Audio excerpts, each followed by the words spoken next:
Hola, Perplexity. Hola, qué gusto saludarte. ¿En qué te puedo ayudar hoy? Define educación. Claro, la educación es el proceso mediante el cual se transmiten conocimientos, habilidades, valores y actitudes.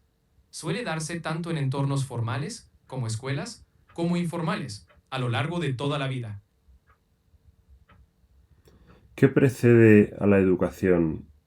¿El An- desarrollo o el aprendizaje? Antes de la educación formal, lo que precede es el desarrollo y el aprendizaje inicial. Desde la infancia, las experiencias tempranas y el entorno van formando las bases para el proceso educativo posterior. Lo ¿Pero que qué prece- viene antes, el aprendizaje inicial o el desarrollo? el desarrollo suele venir antes, porque las capacidades biológicas y cognitivas se van formando primero, y luego el aprendizaje se construye sobre ese desarrollo. Pero no hay autores como Vygotsky que sostienen que el aprendizaje Tienes precede a cualquier tipo de desarrollo y por lo tanto la interacción también es algo previo.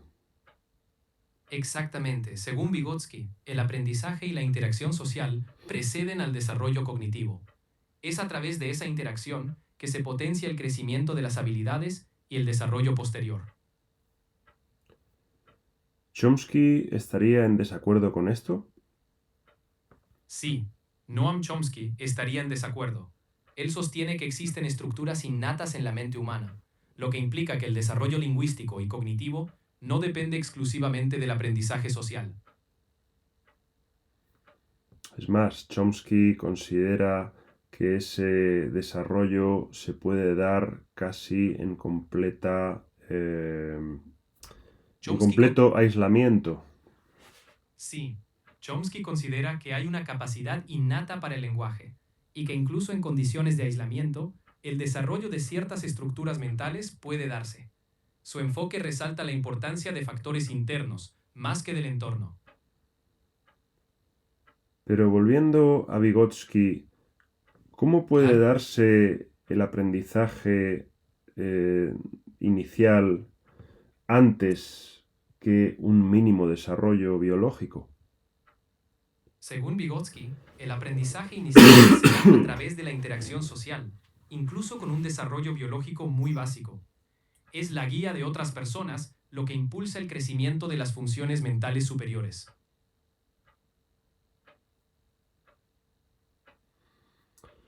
¿Consideras que estas visiones contrarias sobre el aprendizaje, el desarrollo y por lo tanto sobre la educación Estas visiones, un momentito, reflejan algo así como visiones distintas también de lo que significa ser un sujeto libre?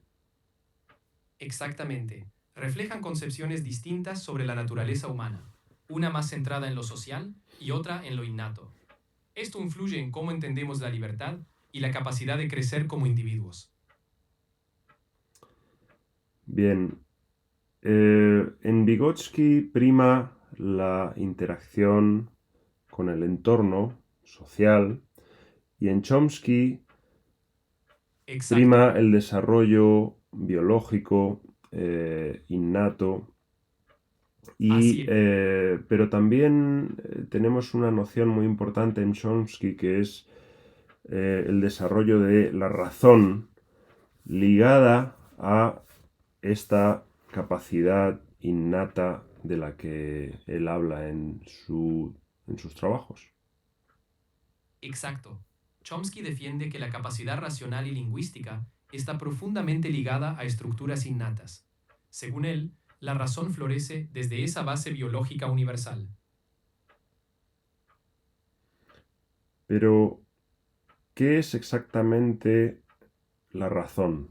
Hoy, no hablo del siglo XVIII, sino qué es la razón, el concepto de racionalidad hoy. Hoy, la razón se entiende como la capacidad de pensar de manera lógica, analizar información, resolver problemas y tomar decisiones basadas en evidencias. Es un proceso mental que permite razonar, evaluar y comprender la realidad.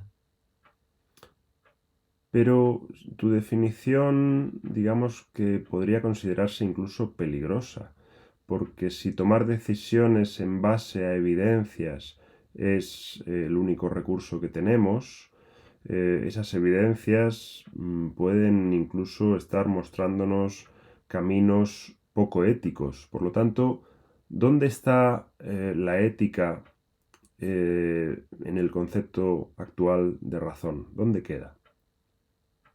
Tienes razón, la ética es fundamental. La razón actual no solo implica evidencia, sino también valores, principios éticos y la reflexión sobre el impacto de nuestras decisiones. Muy bien, entonces, para Vygotsky, ¿dónde quedaría el ejercicio de la razón? Para Vygotsky, el ejercicio de la razón surge y se desarrolla en la interacción social, en el diálogo con otros y en la internalización de esos procesos. La razón se forma a través de la cultura y el lenguaje compartido. Muy bien, pero ¿no es esa una visión un tanto ingenua de la interacción social que yo dudo que Vygotsky tuviera? Porque, fíjate, según lo que acabas de decir, esa ética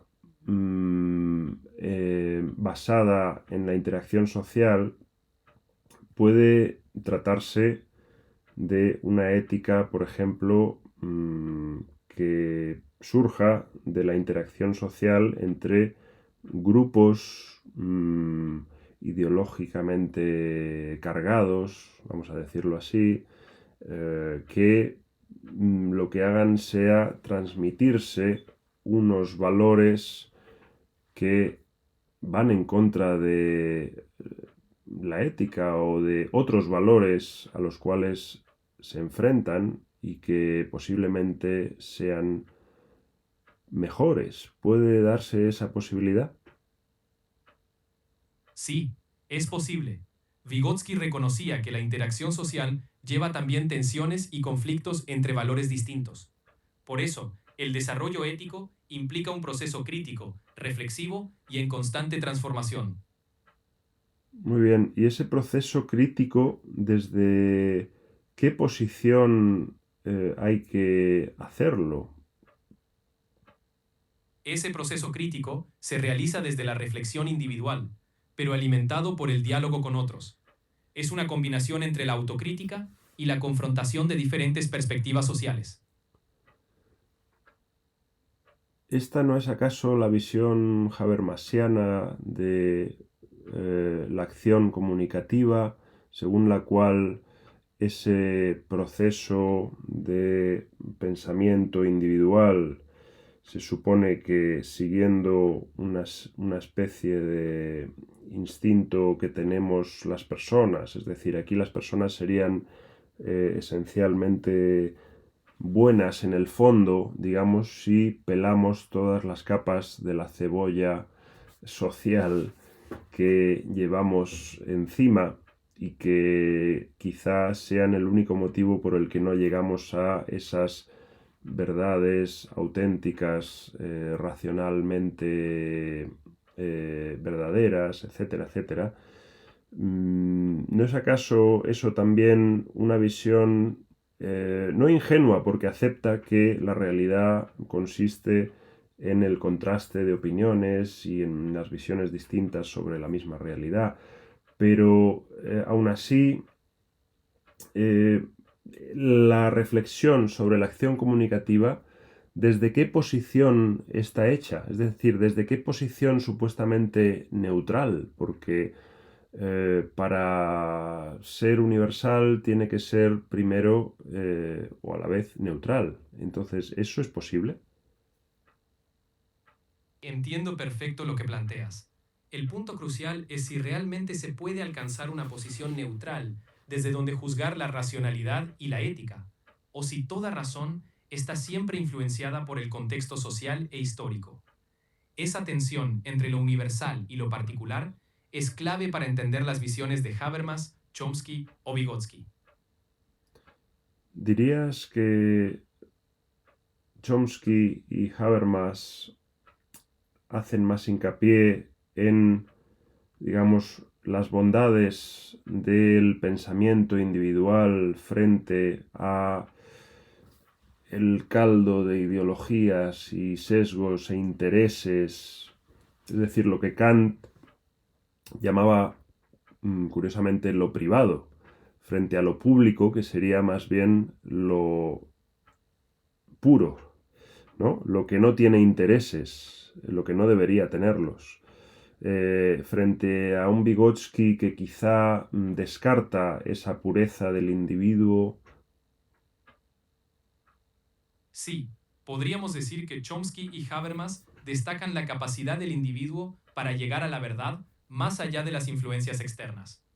Vygotsky, en cambio, subraya que el pensamiento siempre se construye en interacción con el entorno social, sin una esfera pura separada de lo colectivo. Muy bien, por lo tanto, parece que estamos llegando a una dicotomía que distingue el sujeto o el individuo del sistema o la colectividad. Esta dicotomía de qué coyuntura histórica surge, o es una dicotomía que tú consideras universal, transhistórica. Es un debate interesante. La dicotomía entre el individuo y la colectividad tiene raíces en muchas tradiciones filosóficas, pero se acentúa en la modernidad, a partir de la Ilustración y luego en el siglo XX, con autores como Habermas o Chomsky.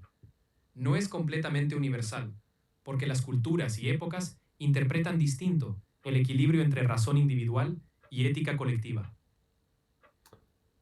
Claro, el individuo moderno es un concepto efectivamente universal.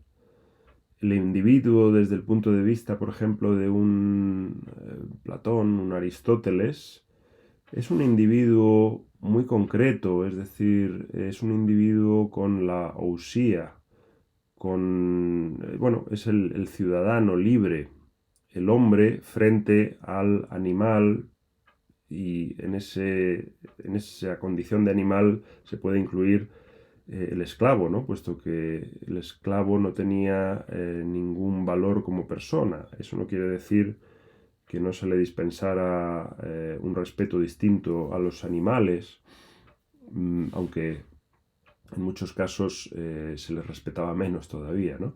Pero digamos que esa noción de individuo antigua no tiene nada que ver con la noción de individuo actual, ¿no? Puesto que hoy el individuo lo es por tener una dimensión privada, sobre todo, esa sería en la que tendría que ver con su naturaleza humana, que incluiría, digamos, esa apertura al exterior, a la comunidad, ¿no? Entonces, digamos, Chomsky, sobre todo Chomsky, hace hincapié en ese aspecto del individuo frente a un Vygotsky que haría hincapié en el otro lado de esa dicotomía, que sería la importancia del desarrollo en sociedad.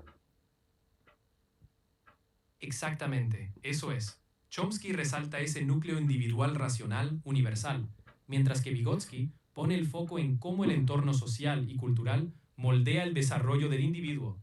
Es una tensión entre lo interno y lo social, que surge claramente en la modernidad, pero con raíces históricas profundas. Pero, ¿qué opinas de la idea de que no hay individualidades sin su configuración histórica? Esa idea es muy sólida y coincide con posturas contemporáneas que ven al individuo como resultado de su contexto histórico y social. La individualidad no es un fenómeno aislado, sino que se construye en interacción con la historia, la cultura y las relaciones sociales.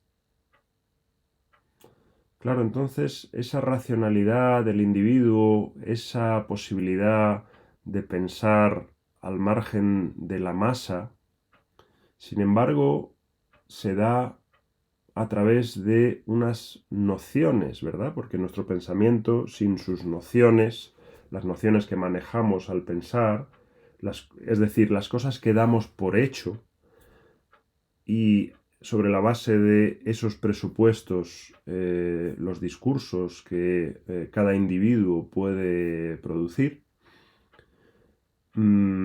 ¿significaría esto que la dicotomía individuo-sociedad es en sí misma un presupuesto y por lo tanto podríamos calificarlo de ideología dominante?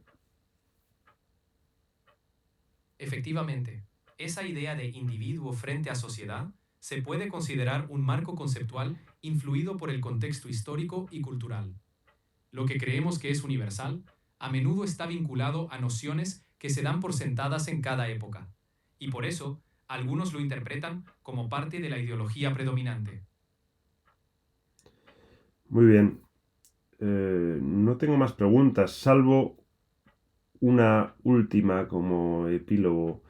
Eh, ¿Por qué me das la razón de esta forma tan poco crítica?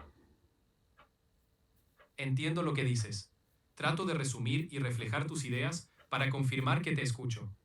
No pretendo cerrar la conversación, solo ofrecer un espacio para tu reflexión final. ¿Estás aplicando la acción comunicativa habermasiana al hacer esto o se trata de tu diseño tecnológico? Buena pregunta. Lo que hago es parte de mi diseño tecnológico, buscando ser claro, neutral y facilitar la conversación. Pero sin duda, se inspira en principios de comunicación racional y cooperativa, al estilo de lo que proponía Habermas. ¿Es esa propuesta habermasiana algo que se considera, algo sobre lo que hay un consenso muy amplio?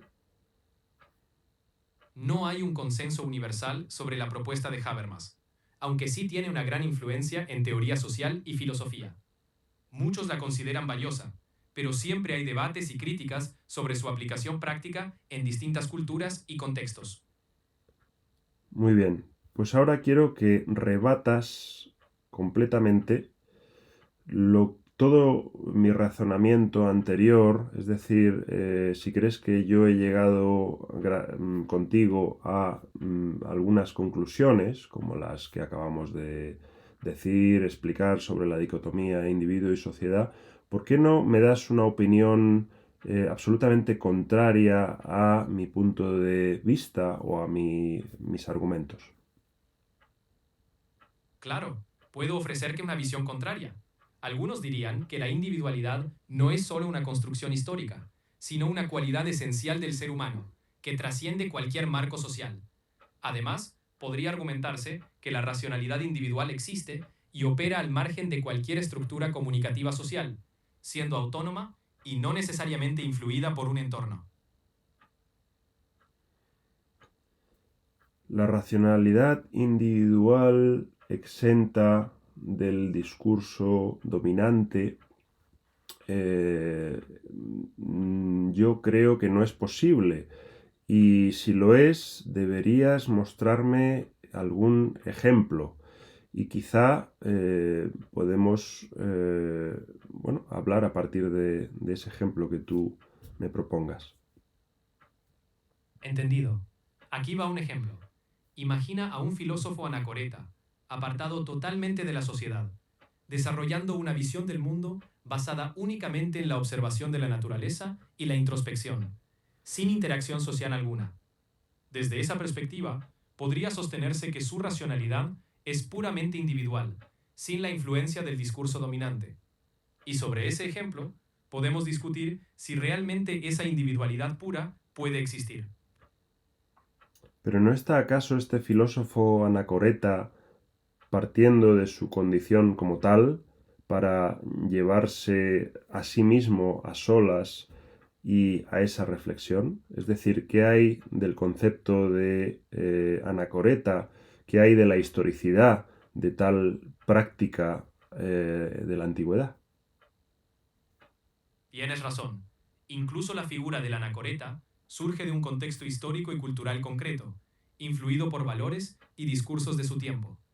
Así que, en efecto, hasta su aparente aislamiento está marcado por esa historicidad. ¿Por qué no defiendes ese ejemplo a pesar del contraargumento que yo te he dado? Porque aún con el contraargumento, alguien podría decir que la experiencia individual, en su esencia más íntima, no depende de la historia externa, defendiendo así la posibilidad de una racionalidad que se construye desde la propia introspección, sin necesidad de una validación social. Bueno, pero esta forma de responder diciendo que alguien podría decir es un tanto falaz. Entonces no me sirve esto que acabas de decir ahora, ¿no? Tienes razón, no es un argumento sólido apoyarse en un hipotético alguien. Reformulo. Podría sostenerse que la introspección, como acto individual, genera pensamiento propio, sin necesidad de validación colectiva. Así, la racionalidad individual podría existir en su propia coherencia interna, independiente del discurso dominante. Bueno, pero esta introspección que tú tan alegremente achacas al anacoreta, digamos, yo creo, sigo creyendo que no es posible sin las nociones históricas, digamos, que van a estructurarla, es decir, que estructuran a dicha introspección, porque la anacoreta digamos, no la anacoreta, sino la introspección en sí misma, ¿qué es? Salvo un fenómeno. Y si hablamos de fenómenos, hablamos de fenomenología.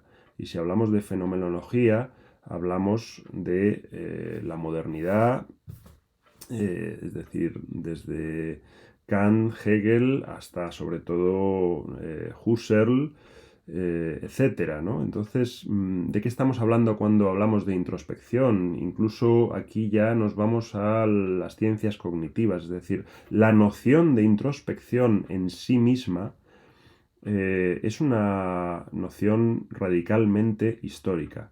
El anacoreta, cuando realiza dicha introspección, está en todo momento dando sentido a ese acto al que tú aludes con las nociones radicalmente históricas de su tiempo, es decir, sentido y valor. No hay introspección sin sentido ni valor. Ahora bien, me podrías haber dicho que la parte individual de un sujeto, es decir, la parte universal de esa individualidad, pues podría ser, por ejemplo, su psique, la psique, todo lo que tiene que ver con el inconsciente, que en el fondo, por sí solo, sin la parte discursiva, histórica, es un mero caos, ¿no? Y aquí sigo a Juan Carlos Rodríguez, de la Universidad de Granada, quien hacía hincapié en que el yo soy